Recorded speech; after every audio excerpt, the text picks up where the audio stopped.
ngobrol cerdas, santai tapi berfaedah juga. Prodi komunikasi yang membangun negeri, berilmu dan beretika selalu kami junjung tinggi.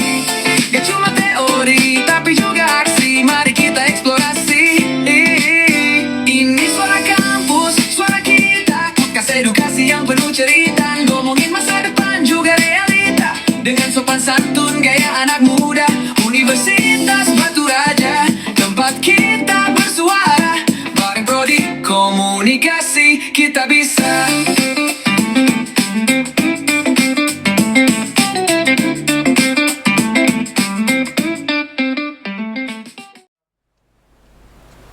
Assalamualaikum warahmatullahi wabarakatuh. Waalaikumsalam warahmatullahi wabarakatuh. Halo semuanya, selamat datang di podcast Ngobrol Santai bareng mahasiswa Ilmu Komunikasi dengan dosen pengampu Ibu Bianca Fergiana MIKOM dengan mata kuliah Jurnalisme Audio. Tapi episode kali ini agak beda nih, karena walaupun judulnya Ngobrol Santai bareng mahasiswa, kita justru kedatangan tamu luar biasa yang menjadi panutan banyak mahasiswa, yaitu Bapak Profesor Dr. Andes Insinyur Haji Garibaldi, MSI. Selamat datang Bapak. Terima kasih. Iya. Dengan tema inovasi dan masa depan pertanian bersama Bapak Profesor Dr. Andes Insinyur Haji Garibaldi, MSI. Selamat pagi Bapak. Selamat pagi. Halo Bapak, gimana kabarnya nih Pak? Alhamdulillah baik. Sebelumnya terima kasih banyak ya Pak sudah menyempatkan untuk hadir di podcast kami. Terima kasih. Sama-sama. Baiklah Pak, di sini kami langsung ngobrol-ngobrol nih Pak tentang Bapak kan tercatat sebagai profesor di salah satu Universitas Batu Raja. Bisa diceritakan nih Pak bagaimana nih proses Bapak sampai saat ini? Ya, terima kasih untuk Ananda Murni. Profesor itu adalah jabatan akademik. Ya. Semua dosen itu menjadi impian karena itu adalah jabatan akademik tertinggi, profesor. Gitu. Nah, untuk mencapai itu tidak semua dosen bisa jadi profesor. Salah satu syarat, banyak sekali syaratnya, yaitu S3, doktor. Jadi bukan dokter Andes saya tuh sebetulnya, doktor ya. gitu. Itu doktor S3. Tidak semua dokter bisa jadi profesor gitu kan. Jadi memang ada hal-hal yang perlu dicapai untuk bisa mencapai itu. Selain pendidikan strata 3, juga untuk tahap sekarang ini bahwa profesor itu harus ada publikasi internasional, yaitu misalnya dia dalam tahap Q1, Q2. Kemudian yang paling yang banyak bertumbangan dosen-dosen doktor itu untuk jadi mencapai profesor itu adalah yaitu persyaratan khusus. Nah, persyaratan khusus itu tidak semua orang bisa. Misalnya bahwa seorang dosen itu dengan doktornya tadi, dia pernah mendapat hibah penelitian. Nah, di Umbara ini memang untuk mencapai Q1 publikasi mungkin banyak ya. Tapi untuk mendapat hibah kompetisi itu yang sulit itu. Kemarin saya salut juga dengan dosen komunikasi Pak Hendra itu sudah ada dapat dia hibah penelitian. Itu salah satu syarat itu yang bisa ke depannya untuk mencapai gelar profesor. Saya itu sebetulnya menjejakkan kaki untuk menjadi profesor itu kan cita-cita saya tuh dari awal kecil. Karena mulai tahun 2013 itu proses awal untuk saya lakukan untuk mengusulkan jenjang profesor. Namun banyak kendala rupanya. Saya dari 2013 sampai 2022, itu berapa tahun sudah itu? Artinya hampir 9 tahun ya, mencapai gelar dari doktor tadi, dari lektor kepala ke profesor, guru besar. Itu mencapai 9 tahun. Ya. Banyak kendala yang saya tempuh, sudah usul berapa kali, tahu-tahu ditolak lagi. Ada kekurangan ini, kemudian saya dapat hibah 2 kali, hibah penelitian, saya coba publikasi lagi, kemudian baru saya hibah yang kedua, hibah penelitian yang kedua, baru bisa saya memenuhi kriteria untuk bisa memenuhi persyaratan khusus untuk menjadi profesor. Memang profesor itu susah, itu cita-cita semua dosen itu. Dan tidak semua dosen bisa mencapai itu pada tahap yang tertinggi itu saja. Panjang ya Pak. Wah, dari 2013 sampai 2022, Februari 2022 baru saya mendapat profesornya. Itu kalau lektor kepala saya sudah lama, dari 2001 sampai 2022 itu.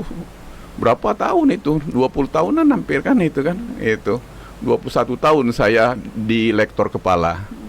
Kemudian baru saya mencapai profesor itu dari itu sekitar mengurus profesor itu hampir 9 tahun baru bisa jadi profesor.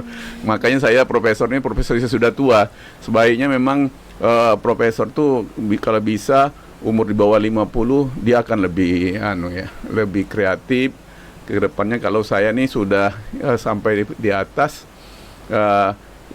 kecapean kayak orang berlari di gunung itu sampai puncak ya, kecapean, tinggal menjalani aja apa yang sampai selesai ini.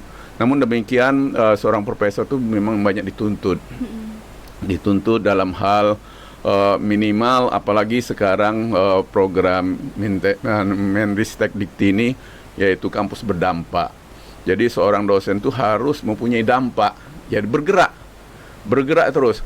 Jadi saya profesor minimal memberikan sumbangsi kepada dosen-dosen muda, kemudian memberikan pencerahan kepada dosen-dosen muda untuk selalu bergerak agar nanti perguruan tinggi atau prodi minimal atau juga institusi yang ada ini nanti memberikan dampak kepada masyarakat.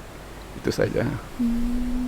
Sangat luar biasa ternyata perjalanan Bapak ini. Ya, cukup lama ya. Ya. Baik Pak, apa saja nih teknologi terbaru yang mulai diterapkan di dunia pertanian saat ini? Sekarang nih dengan teknologi digital, ya, orang sudah penggunaan manusia itu berkurang akibat banyak sudah pertanian ini menggunakan alat-alat digital. Sekarang ini orang mau menyiram tanaman, nggak perlu lagi kita bawa selang mau nyiram tanaman atau bagaimana, atau memberi pupuk nggak perlu lagi kita menebar pupuk, nggak perlu. Dia misalnya menggunakan drone, itu kan, dengan teknologi sehingga areal yang luas itu bisa dikerjakan dengan waktu yang singkat. Jadi semakin lama kegiatan pertanian ini semakin lebih kepada efisiensi, kemudian juga dengan hasil yang maksimum. Jadi digital ini mau tidak mau Fakultas Pertanian Universitas Batu Raja juga mengikuti harus itu, karena ada beberapa hal yang kalau tidak kita ikuti kita akan tertinggal. Dunia digital ini, dunia teknologi digital ini cepat terus berkembang. Makanya sekarang kami ingin membuat suatu prodi baru yang itu insya Allah nanti akan kami usulkan, yaitu pertanian presisi, yaitu perayaan di mana nanti perubahan paradigma berpikir masyarakat, perubahan paradigma berpikir petani itu kita rubah menjadi pertanian yang modern, pertanian yang ramah lingkungan, yang berkelanjutan, dan pertanian yang dapat memanfaatkan teknologi yang ada sekarang ini. Itu mudah-mudahan nanti kalau memang Tuhan mengizinkan, itu akan segera terwujud, yaitu Amin. prodi dengan pertanian presisi. Terima kasih, Amin, ya. Pak. Ya. Semoga terwujud. Ah. Berarti sejak Bapak menjadi profesor, inovasi apa yang Bapak sudah lakukan? Di bidang pertanian, Ya. kalau di bidang pertanian sebetulnya banyak hal yang sudah dapat saya sampaikan, terutama saya ini ahli rawa ya. Jadi dari kondisi lahan suboptimal, yaitu rawa, apakah itu rawa pasang surut ataupun rawa lebak. Jadi saya menginovasi yang terbaru ini, bagaimana meningkatkan produksi padi itu pada lahan rawa, itu baik rawa pasang surut maupun rawa lebak, dengan beberapa teknologi budidaya, ya, dengan beberapa teknologi budidaya. Misalnya melalui dengan ada dua cara, bisa dengan teknologi budidaya, bisa dengan sistem pemulihan tanaman. Jadi kita juga akan mencoba membuat varietas baru yang tahan dengan rendaman. Petani ini kan kalau daerah-daerah rawa, seperti pasang surut dan rawa lebak, itu kalau pada kondisi musim penghujan, mereka sudah nanam tahu-tahu banjir. Atau di daerah, kalau kamu lihat di daerah Pantura situ, itu mereka baru nanam tahu-tahu sudah banjir, itu kan. Sehingga petani kan rugi di situ. Banyak tanaman yang mati. Nah, sekarang bagaimana kita melakukan suatu teknologi dan inovasi untuk agar petani tidak mengalami kerugian yang besar akibat adanya anomali iklim ini tadi. Karena salah satu cara kita adalah dengan memperbaiki sistem budidaya atau juga melalui pemulihan dengan menciptakan varietas baru yang tahan dengan rendaman. Itu yang saya coba. Saya mengerikan sekarang baru kepada teknologi budidaya. Ada teman saya, seorang profesor juga di Universitas Muhammadiyah Palembang, dia dari segi pemuliaannya. Jadi kami berdua itu semuanya menciptakan bagaimana produksi padi daran rawa itu agar dengan kondisi anomali iklim, dengan kondisi banjir, namun petani tidak mengalami kerugian yang cukup besar gitu. Itu yang pernah saya lakukan di bidang pertanian gitu. Apakah teknologi seperti itu sudah banyak digunakan oleh masyarakat sekarang, Pak? Nah, itu implementasi itu memang perlu kita lakukan terus sosialisasi kepada masyarakat. Ada beberapa masih yang sudah dilakukan oleh petani, terutama petani rawa. Itu sistem budidaya yang pernah saya lakukan, yaitu di mana mereka menggunakan varietas-varietas yang tahan terhadap rendaman seperti varietas rawa, misalnya impara dan sebagainya itu. Nah, ini juga merupakan kita kan PR kita juga bersama petani ini kalau melihat kita suruh merubah pola yang biasa dilakukannya, ini nggak mau kalau belum lihat hasilnya.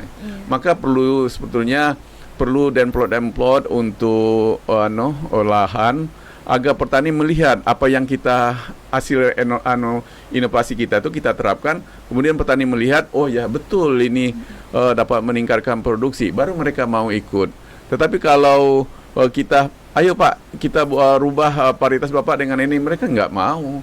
Jadi umumnya petani demikian. Petani lebih yakin dengan teknologi apa yang sudah dilahirkan dari nenek moyangnya dulu. Nah itu, dia tidak sulit menerima kalau tidak melihat apa yang menjadi dengan mata kepalanya sendiri. Oh benar apa yang sudah dilakukan ini itu. ya. Harus terlihat jelas baru dia percaya pada. Iya, itu wajar-wajar saja petani Iya, demikian, karena petani itu tidak mudah menyerap teknologi yang ada, tetapi dia lebih percaya kepada kenyataan kalau itu sudah dilakukan gitu. Oke, baik Pak. Boleh ceritakan nih awal mula Bapak tertarik di dunia pertanian? Oh, kalau di dunia pertanian itu sebetulnya saya masuk di Fakultas Pertanian itu karena saya sekolah SMA dulu itu melewati Fakultas Pertanian Unsri. Saya dulu tuh yang sekarang saya dulu sekolah di SMPP 26 namanya.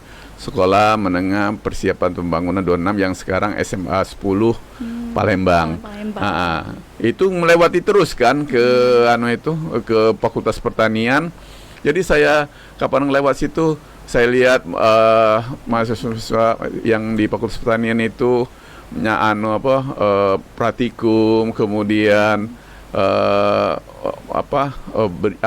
ada kegiatan-kegiatan. Jadi ada ketertarikan saya. Wah, saya pengenlah masuk Fakultas Pertanian. Kalau saya sudah tamat SMA, masuk Fakultas Pertanian. Alhamdulillah masuk di Fakultas Pertanian gitu. Kalau dari keturunan saya, orang tua saya bukan petani gitu kan. Tetapi karena lingkungan yang membentuk, kemudian ada rasa keinginan tadi ya. Jadi ketertarikannya gitu. Nah, itu awal mulanya sebetulnya. Ada berapa prodi nih Pak di Fakultas Pertanian Bapak pada saat ini? Kami ada 2 prodi, yaitu prodi agroteknologi dan prodi agribisnis. Makanya tadi saya menginginkan nambah 1 prodi lagi, di mana prodi yang satu ini mungkin agak lebih kepada teknologi IT tadi, teknologi IT, karena sekarang ini sulit kita untuk berpaling kepada teknologi, terutama tentang IT. Sekarang ini orang bisa menentukan musim tanam, kapan nanam yang tepat, kapan memupuk yang tepat hanya dengan satu alat ini, yaitu HP di Android. Cukup dengan aplikasi satu, yaitu mereka sudah bisa kapan nanam waktu yang tepat. Kalau dulu kan mereka mau lihat kapan nanam yang tepat, ngitung bulan, lihat bulan itu, ini bulan ini mau kemarau itu, hujanlah sudah sedikit-sedikit baru nanam. Tapi kalau sekarang mereka nggak lagi, mereka bisa membuat aplikasi sendiri sehingga makanya petani sekarang ini kalau bisa harus melek teknologi juga itu agar dia bisa mengikuti perkembangan. Karena informasi tentang pertanian itu banyak di media sosial melalui teknologi informatika ini.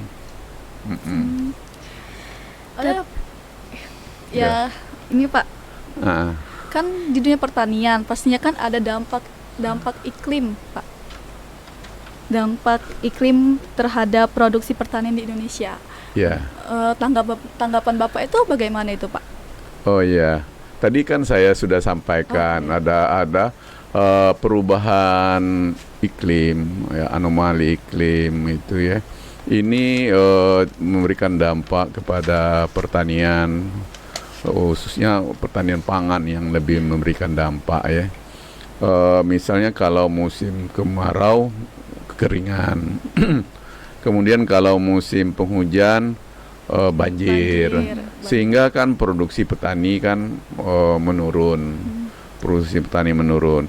Makanya inovasi penelitian saya yang sudah saya lakukan hampir 6 tahunan itu saya lakukan itu yaitu bagaimana meminimalisir kerugian yang disebabkan oleh anomali iklim tadi, apakah banjir maupun kekeringan, dengan cara merubah teknologi budidaya dan juga dengan cara memperbaiki bahan tanaman yaitu varietas melalui teknologi pemuliaan, sehingga nanti kita tanam dengan varietas yang tahan terhadap rendaman, terhadap banjir, namun ada teknologi pemupukan yang tepat sehingga petani itu tidak mengalami kerugian yang besar terhadap akibat daripada dampak perubahan iklim tadi gitu.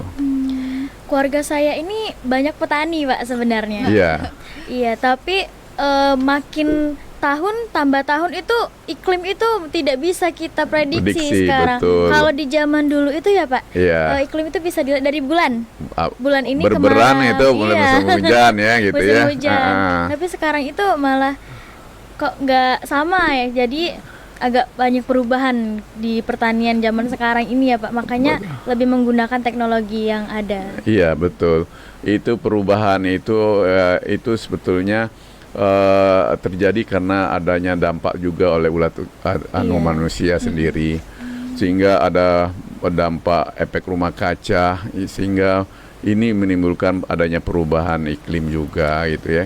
Kita sekarang kan kalau rumah-rumah sekarang kan banyak menggunakan AC freon itu kan itu ya. Kemudian ini juga salah satu dampak itu penggunaan kendaraan. Sekarang ini kendaraan lebih banyak. Iya. Asap-asapnya itu kan Polusi udara. Oh, iya, polusi udara.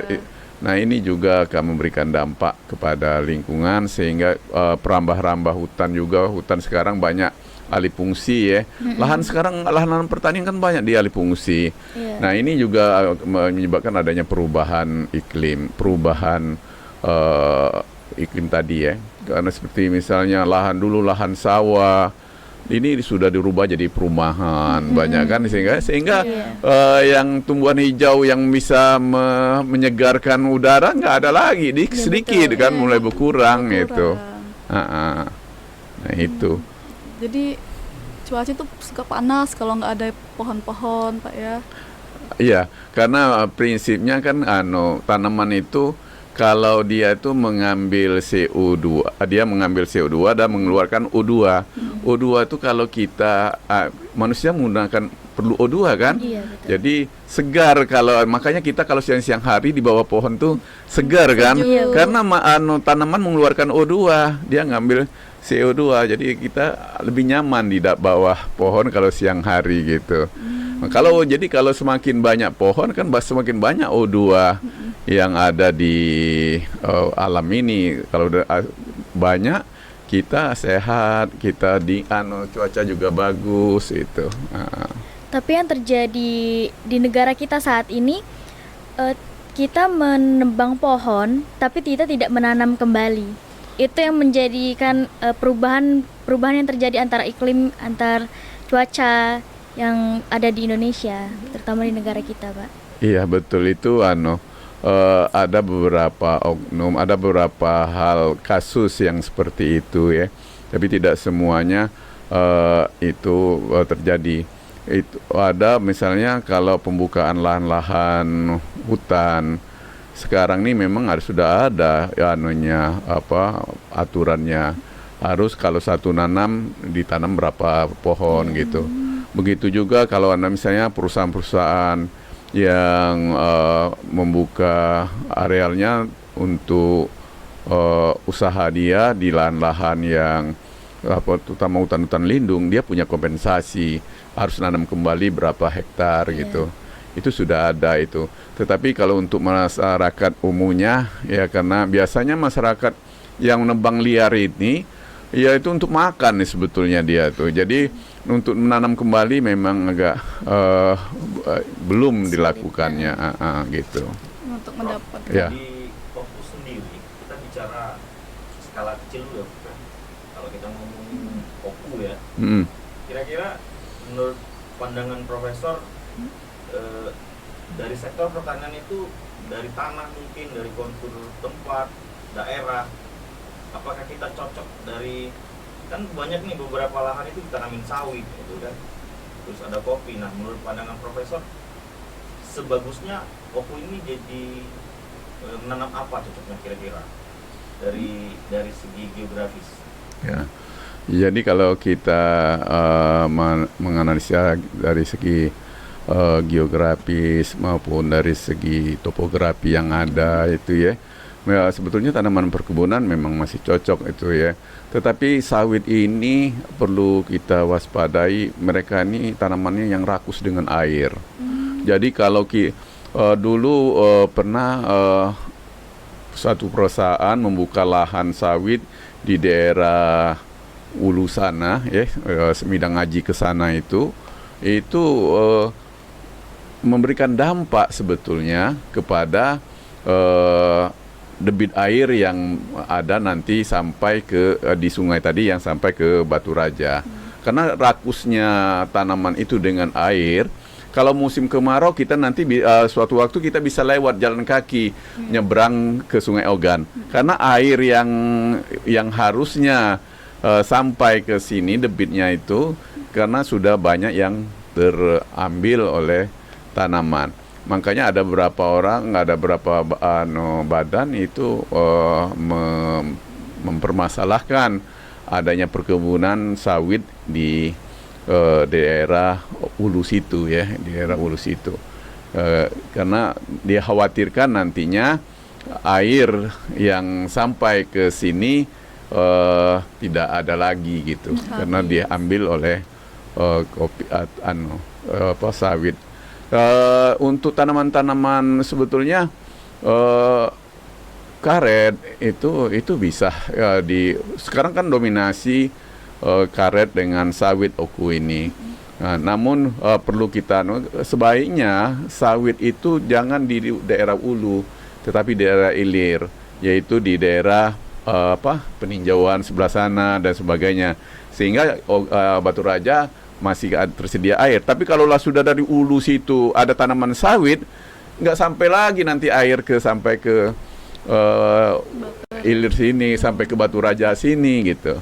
Tapi sebaiknya gitu. Kalau karet enggak, bisa ditanam. Tapi sekarang ini petani karet ini mengalami dilema harga kan itu. Alhamdulillah, tapi mulai sekarang saya lihat sudah mulai baik. Jadi petani ini kadang-kadang menanam sesuatu ini dengan melihat harga. Kalau harga baik, kadang-kadang yang ada yang sekarang ditebang, ditanam yang baru. Tahu yang baru ditanam tadi sudah besar, waktu itu harganya turun lagi. Kadang-kadang petani demikian kan itu ya. Nah, tapi kalau sawit memang harganya sekarang lebih baik dibanding dengan harga karet gitu. Jadi dua komoditas ini bisa ditanam untuk oku, tetapi sebaiknya sawit ini jangan ditanam di daerah Ulu itu, tapi di Ilir. Kalau daerah Ulu itu karet silakan gitu.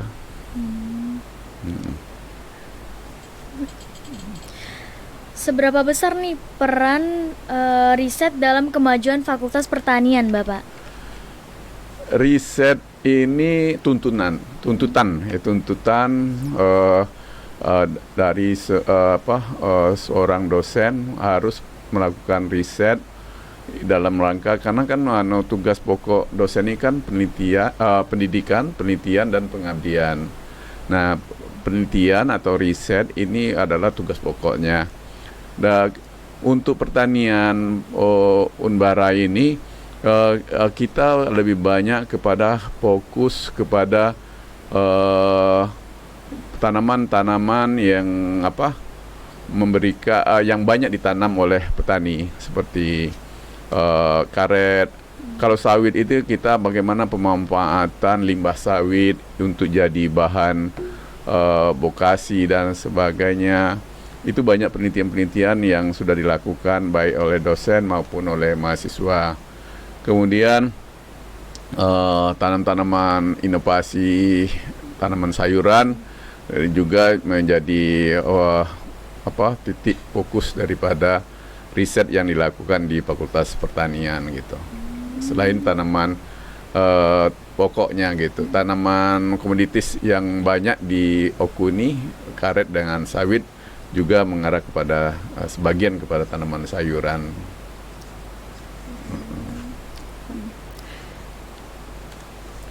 terakhir ya Pak, apa motivasi Bapak yang membuat tetap semangat berkontribusi di bidang pertanian? Saya ini punya motivasi, manusia yang terbaik itu adalah manusia yang bermanfaat bagi manusia yang lainnya.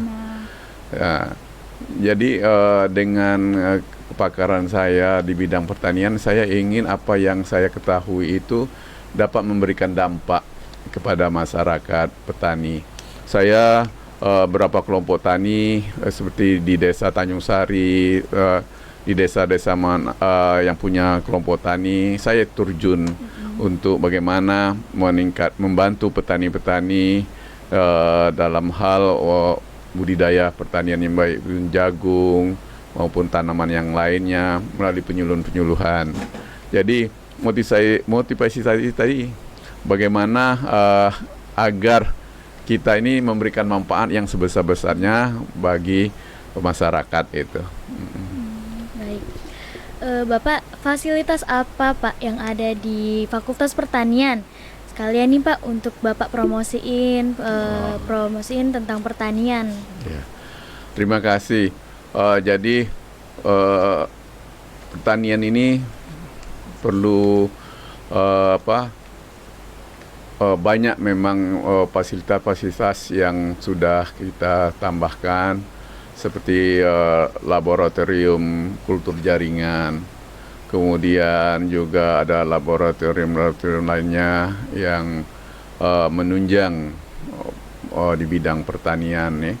Kita punya kebun percobaan juga ada 5 hektar. Itu hampir 2/3-nya itu kita jadi kebun usaha.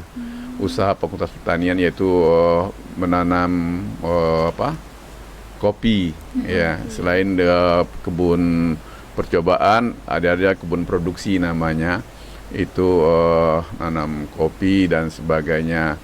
Nah itu fasilitas itulah yang nanti bisa dimanfaatkan bagi mahasiswa untuk menempuh pendidikannya di Fakultas Pertanian.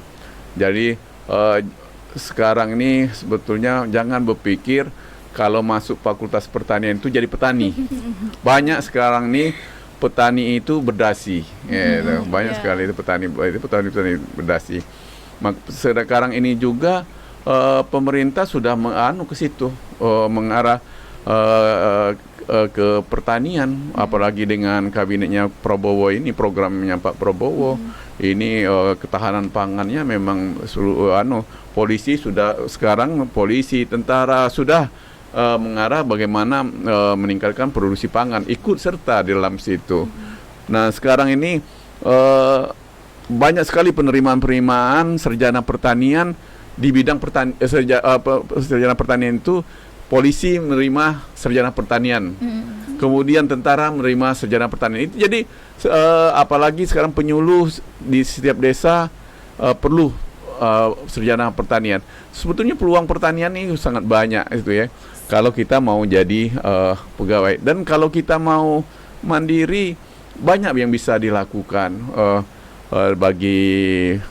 untuk wirausaha dan sebagainya di bidang pertanian. Dan pertanian ini cukup luas ya, cukup luas. Makanya saya menghimbau kepada masyarakat janganlah takut enggan untuk masuk ke Fakultas Pertanian.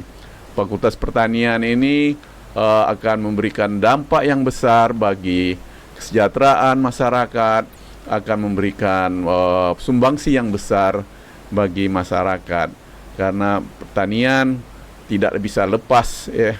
Indonesia tidak akan bisa lepas dari bidang pertanian. Waktu zaman krisis dulu itu bidang pertanian yang masih kokoh, yang masih tegar ya. Yang lainnya sudah tumbang semua, bidang-bidang yang lainnya sudah mulai tumbang, dan sumbangsi kita untuk negara, devisa negara banyak di bidang pertanian. Itu jadi jangan tutup, jangan takut untuk di pertanian. di pertanian. peluangnya besar, Pak. Iya, Peluangnya betul. besar. Itu. Wah, Pak, terima kasih banyak, Pak. Iya. Kami sudah mendapatkan Sama-sama. wawasan yang ini. Iya. Juga. Oke. Wah, itu dia dari nih ngobrol bareng Bapak Profesor Insinyur Dr. Handes Gibril MSI. Seru banget nih guys, tapi obrolan ini bukan obrolan santai biasa. Obrolan ini juga mempunyai makna dan wawasan yang luar biasa. Oke, atas waktunya yang dibagikan untuk hari ini. Semoga yang kalian dengar hari ini bisa membuat kalian untuk lebih memilih Banyak menginspirasi di bidang pertanian, di bidang tanam menanam ya guys. Jangan lupa follow and stay tune di podcast Ngobrol Santai bareng mahasiswa karena akan selalu ada cerita menarik di balik kehidupan kampus. Sampai jumpa di episode berikutnya. Sampai jumpa. Terima kasih Bapak. Ya. Prodi komunikasi bersatu bersaudara, visip hukum bersatu tak terkalahkan untuk semua. Ini suara kampus, suara kita, podcast edukasi yang penuh cerita, ngomongin masa depan juga realita dengan sopan santun gaya anak muda. Universitas Batu Raja, tempat kita bersuara, bareng prodi komunikasi kita bisa. Yeah, yeah, yeah, yeah. Oh. Dari hati ke hati, dari kita untuk semua, suara Universitas Batu Raja, prodi komunikasi